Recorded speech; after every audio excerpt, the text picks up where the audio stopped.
Assalamualaikum warahmatullahi wabarakatuh. Selamat datang dan salam sejahtera untuk kita semua.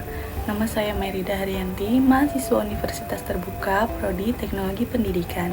Dan hari ini saya akan mempresentasikan tentang rangkuman materi yang saya pelajari dari sesi pertama hingga sesi ke-7 di Tuton, mengenai pendidikan jarak jauh berbasis teknologi, inovasi, desain, dan manajemen pada mata kuliah Teknologi Pendidikan dalam pendidikan jarak jauh.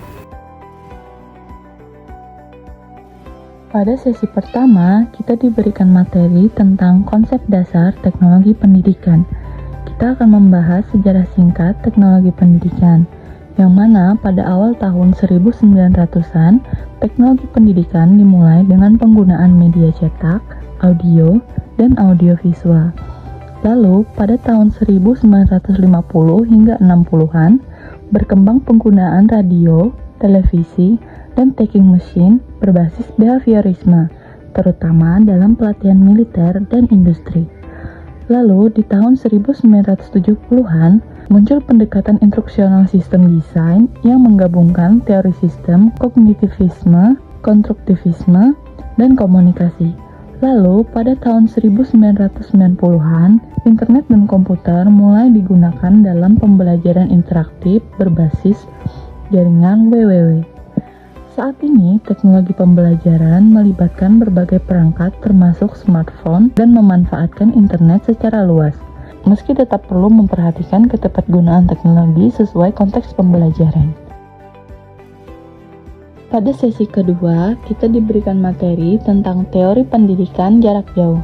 Kita akan membahas konsep dasar pendidikan jarak jauh. Menurut McWenya dan Kagan, pendidikan jarak jauh memiliki 6 ciri utama. Yang pertama, dilakukan antara dua pihak atau lebih dengan sistem jarak jauh. Yang kedua, ada pertemuan tatap muka terbatas untuk bimbingan. Dan yang ketiga, komunikasi dilakukan dua arah melalui media. Yang keempat, tidak didominasi pengajaran tatap muka. Yang kelima, menerapkan teori komunikasi dan pedagogi dengan pemanfaatan teknologi. Yang keenam, membutuhkan disiplin diri tinggi dari para peserta didik.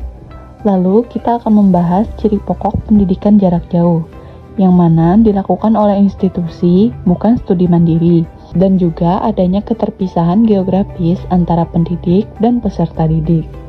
Lalu, komunikasi interaktif antara pengajar dan peserta didik, dan munculnya komunitas belajar. Dan juga, faktor pendorong pendidikan jarak jauh, menurut Smith menyebutkan 3 faktor utama, yaitu pertumbuhan pesat teknologi komunikasi seperti radio, TV, dan komputer, lalu perkembangan ilmu pengetahuan yang menuntut pembelajaran fleksibel bagi orang dewasa, dan juga kenaikan biaya pendidikan formal mendorong metode alternatif yang lebih terjangkau. Pada sesi ketiga diberikan juga materi tentang variasi praktik penting dalam pendidikan jarak jauh. Variasi pendekatan dalam pendidikan jarak jauh diantaranya online learning, yaitu pembelajaran melalui internet dengan interaksi berbasis multimedia dan teknologi informasi. Lalu e-learning, yaitu pembelajaran dengan semua jenis perangkat elektronik, termasuk internet, radio, televisi, dan juga telekonferensi.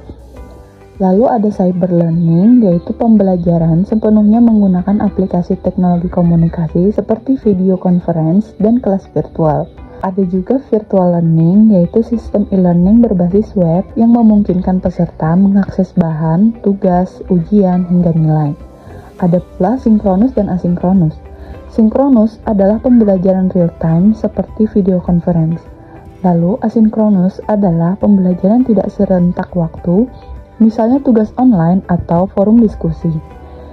Ada pula distributed learning, yaitu pembelajaran tanpa batas tempat dan waktu, dengan pihak-pihak belajar berada di lokasi berbeda.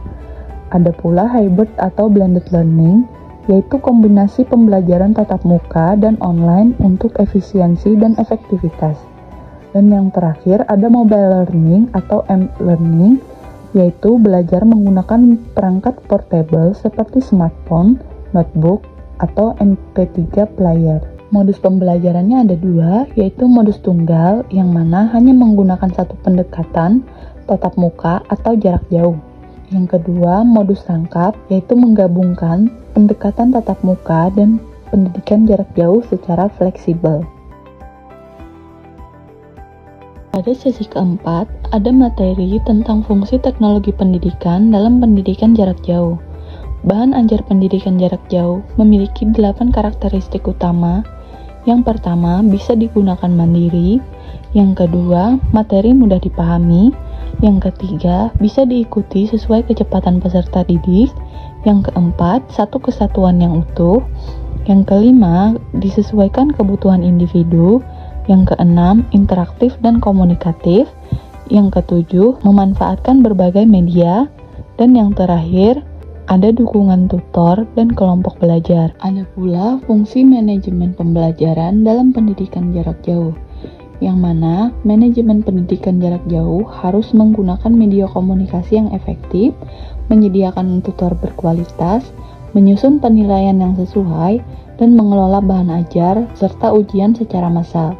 Lalu kita akan membahas tentang peran teknologi pendidikan.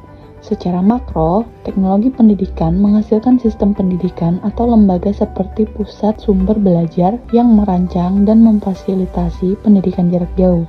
Lalu secara mikro, teknologi pendidikan memproduksi alat bantu seperti modul, program televisi, radio, slide pembelajaran, serta mendukung blended learning. Di sesi kelima, kita membahas materi tentang aplikasi teknologi pendidikan dalam memecahkan masalah pendidikan jarak jauh. Pertama, kita akan membahas peran teknologi pendidikan di era revolusi industri. Teknologi pendidikan mendukung pencapaian tujuan kognitif dalam pendidikan jarak jauh secara sistematik dan sistematis. Untuk tujuan afektif dan keterampilan, peran pengajar tatap muka tetap dibutuhkan. Kualitas pembelajaran dalam pendidikan jarak jauh sangat bergantung pada desain dan pengembangan bahan ajar. Lalu ada pula cakupan dan tujuan pendidikan jarak jauh. Pendidikan jarak jauh berperan sebagai solusi bagi kelompok difabel, narapidana, dan juga masyarakat yang tidak bisa meninggalkan rumah karena keterbatasan. Ada pula sistem peluncuran atau delivery system dalam pendidikan jarak jauh. Yang pertama konvensional, yaitu media cetak dan audiovisual dilengkapi tutorial tatap muka. Lalu ada pula standalone komputer, yaitu materi dalam bentuk disket atau CD untuk dipelajari di komputer pribadi.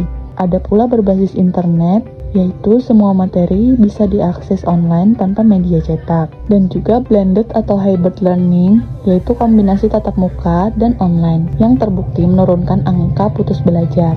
Lalu ada pula internship dan mentoring, yaitu menggunakan simulator dan bimbingan langsung. Ideal untuk pembelajaran keterampilan dan sikap kerja profesional. Lalu kita akan membahas tentang praktik pendidikan jarak jauh di negara lain dan Indonesia. Di Filipina, pendidikan jarak jauh dipakai sebagai alternatif pendidikan. Contohnya melalui School Broadcast Program, yaitu radio sejak 1959. Di Indonesia, pendidikan jarak jauh dimulai sejak tahun 1950 melalui Balai Kursus Tertulis Pendidikan Guru dan berkembang menjadi Balai Pendidikan Guru. Pada sesi ke-6, ada pula materi tentang bahan pembelajaran jarak jauh. Ciri khas bahan pembelajaran pendidikan jarak jauh adalah bahan ajar dalam pendidikan jarak jauh tidak hanya berisi materi seperti buku teks biasa, tapi juga menyertakan langkah-langkah interaksi pembelajaran yang harus dilakukan peserta didik agar dapat menguasai materi secara mandiri. Bahan pembelajaran dikembangkan berdasarkan desain sistem pembelajaran yang sistematis dan mencakup bahan pembelajaran untuk peserta didik dan pengajar, paduan pembelajaran untuk peserta didik, dan pedoman pembelajaran untuk pengajar. Penilaian hasil belajar dapat dilakukan melalui dua jenis tes. Yang pertama, tes acuan patokan, yaitu mengukur penguasaan peserta didik terhadap kompetensi tertentu. Ada pula tes acuan norma, yaitu mengukur posisi relatif peserta dibandingkan teman sekelompoknya. Ada pula 3 konsep penting dalam penilaian. Yang pertama, validitas, yaitu ketepatan tes dalam mengukur apa yang dimaksud. Yang kedua, reliabilitas, yaitu konsistensi hasil tes. Dan yang ketiga, usability, yaitu kemudahan penggunaan dan penerapan tes. Dan di sesi ketujuh, kita mendapatkan materi tentang sistem dalam manajemen pendidikan jarak jauh. Yang pertama, pendekatan sistem dalam manajemen pendidikan jarak jauh. Seluruh sistem pembelajaran dikonfigurasikan dalam 3 subsistem. Yang pertama, subsistem dasar, yaitu tujuan, kebijakan, peserta didik, sumber daya, dan lingkungan. Yang kedua, subsistem utama, yaitu proses pembelajaran seperti pengembangan dan pelaksanaan bahan ajar. Yang ketiga, subsistem jaminan kualitas, seperti monitoring, evaluasi, dan peningkatan mutu berkelanjutan. Yang kedua, ada pula manajemen bahan pembelajaran. Pengelolaan bahan ajar terdiri dari 4 tahap. Yang pertama, tahap persiapan, yaitu identifikasi kebutuhan, perencanaan isi, dan pengumpulan bahan. Yang kedua, tahap pengembangan, yaitu penyusunan isi, desain instruksional, dan produksi awal. Yang ketiga, tahap reproduksi, yaitu pengadaan bahan pembelajaran dalam jumlah besar. Yang keempat, ada tahap distribusi, yang melalui penyimpanan sementara, lalu pengetakan, dan juga pengiriman. Yang ketiga, ada perencanaan awal dan keberlanjutan pendidikan jarak jauh. Perencanaan awal pendidikan jarak jauh melibatkan studi kelayakan, identifikasi kebutuhan belajar, pengembangan kurikulum, hingga desain sistem distribusi. Keberlanjutan pendidikan jarak jauh bergantung pada dukungan kebijakan dan institusi, lalu sistem jaminan mutu, kemampuan adaptasi teknologi pendidikan, dan juga monitoring dan evaluasi yang berkelanjutan. Ada pula struktur organisasi pendidikan jarak jauh. Struktur organisasi dalam pendidikan jarak jauh umumnya mencakup tim perancangan bahan ajar, tim produksi dan distribusi, tutor atau fasilitator belajar, manajer sistem pembelajaran, dan unit evaluasi dan jaminan mutu.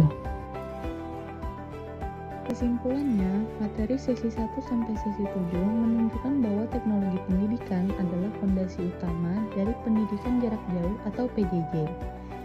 PJJ bukan hanya sekedar solusi alternatif, tetapi juga merupakan bentuk pendidikan modern yang inklusif, fleksibel, dan adaptif terhadap perubahan zaman. Dengan pendekatan sistem, teori yang kuat, model pembelajaran beragam, serta manajemen yang efektif, pendidikan jarak jauh mampu menjawab tantangan pemerataan dan peningkatan kualitas pendidikan di era digital. Sekian presentasi dari saya, semoga bermanfaat dan dapat dimengerti. Wassalamualaikum warahmatullahi wabarakatuh.